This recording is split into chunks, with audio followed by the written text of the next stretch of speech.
Buenos días, queridos amigos. Mi nombre es Lady y soy parte del grupo 5 junto con mi compañera Lisette, de la carrera de licenciatura en nutrición de la Escuela Superior Politécnica del Litoral de la ciudad de Guayaquil. Hoy vamos a aprender sobre lo que es la anatomía e histología del intestino grueso. Pero antes de empezar con la explicación, quisiera enseñarles algunas preguntas o dudas que tenemos sobre lo que es el aparato digestivo.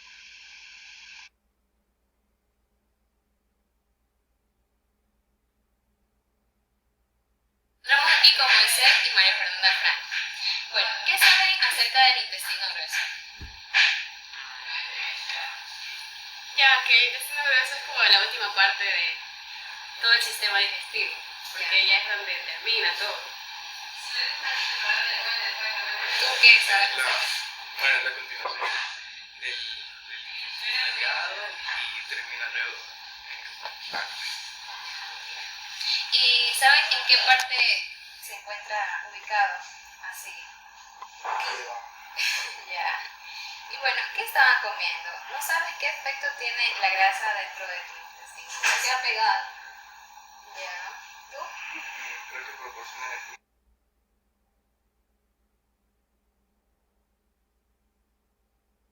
Hola, ¿qué tal? Estamos aquí con Luis y bueno, estamos aquí en el malecón y vamos a preguntarle un poquito qué sabe él sobre lo que es el intestino grueso. Cuéntame, Luis, ¿qué sabes tú? ¿Qué has escuchado sobre lo que es el intestino grueso? Pues la realidad tengo poco conocimiento, pero puedo decir que realmente es parte del sistema digestivo del ser humano. O sea, por lo que con ello nosotros hacemos muchas cosas. Si no tenemos eso, no tenemos nada. Ok, ¿has escuchado sobre alguna enfermedad del intestino grueso? No, la verdad. Ok, Luis, muchas gracias. O quizás alguna vez te has preguntado, ¿qué es el intestino grueso? ¿Qué función tiene nuestro organismo? ¿Dónde se encuentra localizado? ¿Para qué sirve? ¿Por qué se dice que el intestino grueso es parte del segundo cerebro del ser humano? ¿O por qué nuestras emociones se reflejan en el intestino grueso? Para empezar con nuestra explicación, hablaremos sobre lo que es la anatomía del intestino grueso. Y como observamos en la figura, esta constituye la porción final del aparato digestivo, que da continuidad al intestino delgado en el abdomen inferior derecho, a través de la válvula o esfínter ileocecal. A diferencia del intestino delgado, es que este es de mayor diámetro y es más corto. Se caracteriza por ser un tubo muscular que tiene una longitud aproximada de 1.5 a 1.8 metros. Se extiende desde el final del intestino delgado hasta el ano. Sus funciones principales son concentrar, almacenar los desechos sólidos, transformar el quimo en materia fecal. Además de que se absorbe el cloruro de sodio y el agua de 1 a 1.5 litros y que también el potasio puede secretarse y absorberse.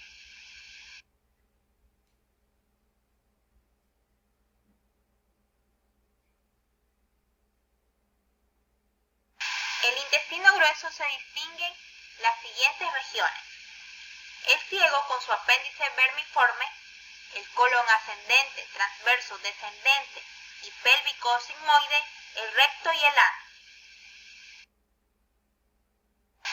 Las partes anatómicas del intestino grueso. Ciego es la primera parte del intestino grueso. Está situado entre el esfínter ileocecal y el colon ascendente. Tiene forma de saco y mide entre 5 y 7 centímetros de longitud. Es casi siempre intraperitoneal. En su continuación a colon ascendente pasa de intra a retroperitoneal. Por ello se forman unos repliegues en el arranque de mesoapéndice y unión ileocecal. En su parte inferior se proyecta el apéndice vermiforme ocecal, como vemos en la figura. Su función es posiblemente retrasar el progreso del contenido intestinal hacia el intestino grueso. También tenemos lo que es el apéndice vermiforme. Como vemos, es una prolongación de forma tubular que se encuentra adherida al ciego, pero puede variar su longitud, así como su posición en el abdomen, ya que depende en gran medida de la amplitud del mesoapéndice. Tiene una longitud de 10 centímetros en adultos y un diámetro de 7 a 8 milímetros. Es de gran interés diagnóstico por la frecuencia con la que se inflama, dando lugar como lo que se conoce como la apendicitis, y si su contenido pasa a la cavidad abdominal, esta se desencadena y provoca una peritonitis.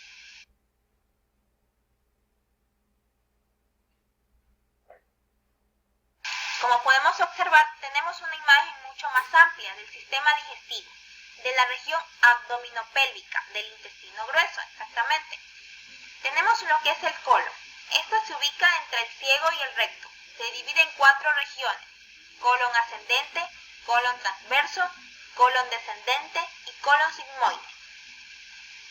Tenemos la parte del colon ascendente. Esta tiene una longitud de 12 a 20 centímetros de longitud. Se ubica a la derecha del abdomen y se prolonga hasta la cara inferior del hígado. Como podemos observar, se encuentra aquí la flexura cólica derecha o el ángulo hepático. Luego tenemos lo que es el colon transverso. Esta tiene una longitud de 40 a 50 centímetros de largo. Atraviesa el abdomen y se dobla al llegar al vaso. Es desde el ángulo hepático al ángulo esplénico. Está fijado por el mesocolon transverso. Su borde de inserción pasa a lo largo de la cabeza y cuerpo del páncreas. Como podemos observar, también está la flexura cólica izquierda o también llamado el ángulo esplénico. Luego pasamos al colon descendente. Este tiene una longitud de 30 centímetros. Desciende sobre el lado izquierdo del abdomen, inclinándose hacia la línea media o también llamado la cresta ilíaca. Luego tenemos el colon sigmoide. Esta tiene una longitud de 40 centímetros. Posee potentes músculos que empujan la materia fecal hacia el recto. En la configuración externa tenemos lo que son las tenias del colon. Son fibras musculares longitudinales. Y tenemos 3. Tenia libre, que es anterior, la más ancha; tenia epiploica, la posterolateral; tenia mesocólica, posteromedial. Estas desaparecen a nivel rectal. Aquí también tenemos las austras. Son dilataciones en forma de saco interpuestas entre las tenias, más desarrolladas en ciego y colon sigmoide, pero son más numerosas en colon transverso. Los apéndices epiploicos son masas adiposas cubiertas por peritoneo sobre la tenia libre y epiploica. También tenemos que en el colon predominan las bacterias comensales que sintetizan vitamina K y ácido fólico, como la E. coli, la Enterobacter aerogenes, Streptococcus faecalis y Clostridium perfringens. El recto está ubicado entre el colon sigmoide y el ano. Tiene una longitud aproximada de 20 centímetros. El recto se extiende hasta el ano, cuya abertura tiene un esfínter interno de células musculares lisas y un esfínter externo de músculo estriado. La función es almacenar la materia fecal para ser expulsada luego por la abertura anal. Y luego tenemos lo que es el canal anal. Este está entre 3 a 4 centímetros aproximadamente y es la porción terminal del intestino grueso. Ahora vamos a hablar de la histología del intestino grueso. Como se muestra en la siguiente imagen, el intestino grueso está compuesto por las mismas 4 túnicas o capas encontradas en el resto del tubo digestivo. Y estas son las siguientes. Tenemos a la mucosa, a la submucosa, a la muscular y finalmente a la serosa, que se encuentran ubicadas desde el lumen hasta la parte más externa del tubo digestivo respectivamente.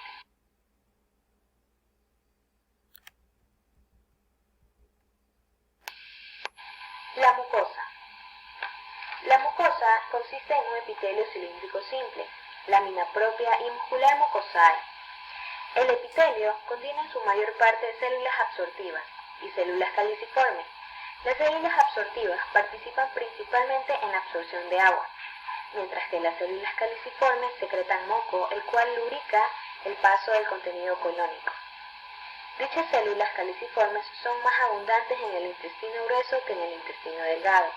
y además se encuentran en mayor cantidad en el colon y en el recto. Tanto las células absortivas como las células caliciformes se localizan en glándulas intestinales largas, rectas y tubulares, conocidas también como criptas de Lieberkühn, que se extienden por todo el espesor de la mucosa. En el epitelio también podemos encontrar epitelio glandular. Como segundo punto tenemos la lámina propia, en la cual podemos encontrar tejido conectivo areolar y además ganglios linfáticos solitarios, mientras que la muscularis mucosae está compuesta de músculo liso. En la siguiente imagen podemos ver detalladamente cómo está formada la mucosa del intestino grueso. Vemos en primer punto a los orificios de las glándulas intestinales, en donde tenemos a las células absortivas y a las células caliciformes. Luego tenemos a la lámina propia y finalmente a la muscularis mucosae. Vemos en dicho gráfico la presencia de microvellosidades, y es aquí donde interviene un aspecto muy importante del intestino grueso, y es que en comparación con el intestino delgado, la mucosa del intestino grueso no tiene tantas adaptaciones estructurales que incrementan el área de superficie. Además, no hay pliegues circulares ni vellosidades, aunque las microvellosidades de las células absortivas están presentes. De esta manera, la absorción es mucho mayor en el intestino delgado que en el intestino grueso.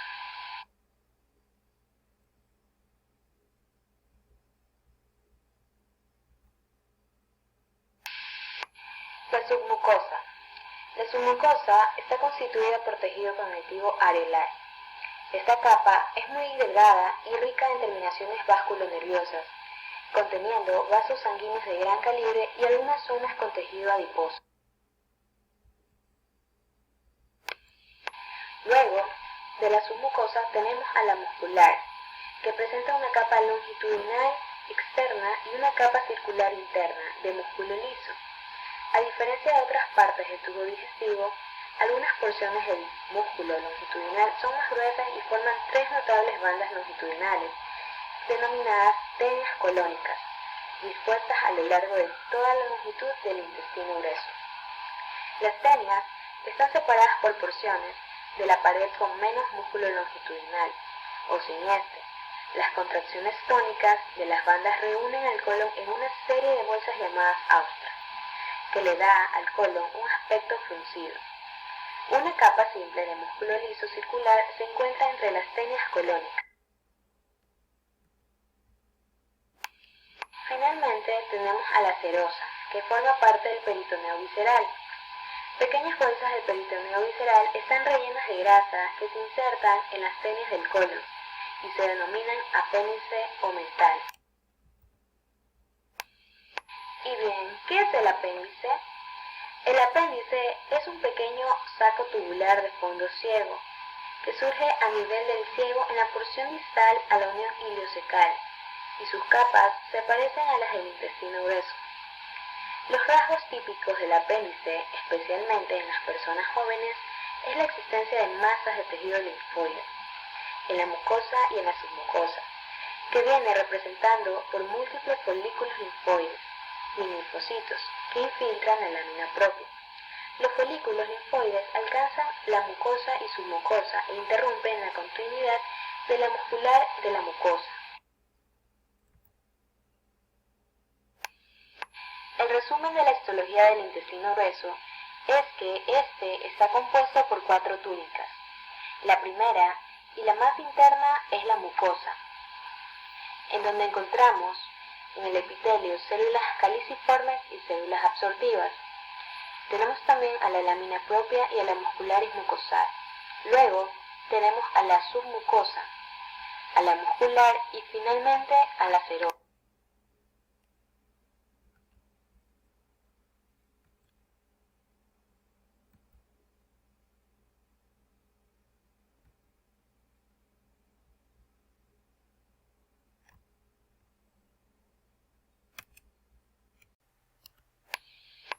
Digestión química en el intestino grueso. La etapa final de la digestión se lleva a cabo en el colon mediante la actividad de las bacterias que habitan en su luz. Las glándulas del intestino grueso secretan moco, pero no producen ninguna enzima. El quimo se prepara para su eliminación por la acción de las bacterias, que fermentan los restos de hidratos de carbono y liberan gases de hidrógeno, dióxido de carbono y metano. Estos gases contribuyen a la formación de flatos en el colon, que se denominan flatulencia, cuando es excesiva. Las bacterias también convierten los restos de proteínas en aminoácidos y degradan a estos en sustancias simples, tales como indol, escatol, sulfuro de hidrógeno y ácidos grasos. Una parte del indol y el escatol se elimina en las heces y le adjudican su olor. El resto se absorbe y transporta al hígado, donde se transforman en compuestos menos tóxicos y se excretan con orina. Las bacterias también descomponen a la bilirrubina en pigmentos simples, como la estercobilina, que le otorga a las heces el color parduzco. Entre los productos bacterianos absorbidos en el colon se hallan varias vitaminas necesarias para el metabolismo normal, entre ellas las vitaminas B y las vitaminas K.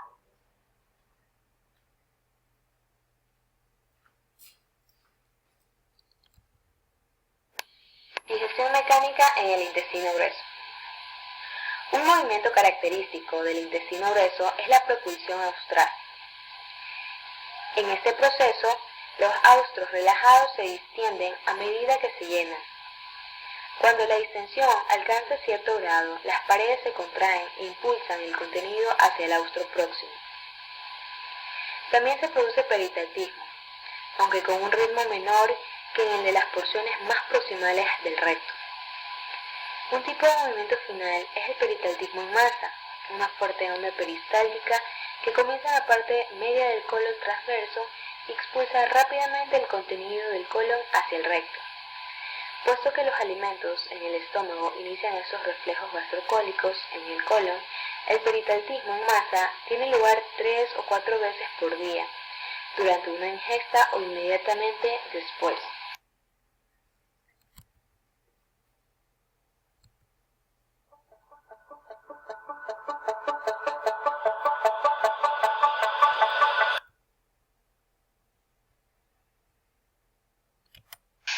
¿Sabías que si consumimos una cantidad exagerada de estos alimentos podríamos hacerle daño a nuestro sistema digestivo, especialmente a nuestro intestino grueso? ¿Y cómo sabemos esto?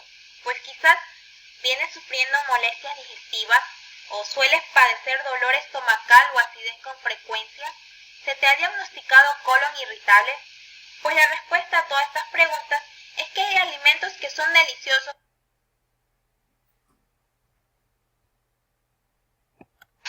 Pero no solo de los alimentos, también otra de las causas para poder tener molestias digestivas es que también el nivel emocional que nos encontremos, como por ejemplo el exceso de estrés de cualquier tipo, puede provocar que tu intestino grueso se irrite. Encontramos dos tipos de patologías relacionadas con la histología del intestino grueso. Una de ellas es la colitis ulcerosa, la cual solo afecta al colon, en donde se presentan como síntomas principales la expulsión de sangre por el recto, acompañada generalmente del número de deposición. Otra enfermedad es la enfermedad de Crohn. En cambio, esta puede afectar a cualquier parte del tubo digestivo, en donde el síntoma fundamental es la diarrea y el dolor abdominal, generalmente localizado en el lado derecho. El intestino grueso es una parte muy importante del sistema digestivo. Aunque este no está encargado de digerir los alimentos, sí se encarga de expulsar los desechos. De esta manera, cuando el colon está sano, todo el organismo funciona de manera correcta, lo cual proporciona una vida plena y saludable. Aquí encontramos consejos útiles para mantener el intestino grueso saludable. Como primer punto, tenemos comer bien. Los mejores alimentos para mantener esa parte del sistema digestivo en perfectas condiciones pueden ser las siguientes. Y tenemos los alimentos ricos en fibras, tales como frutas, vegetales, granos integrales y frijoles.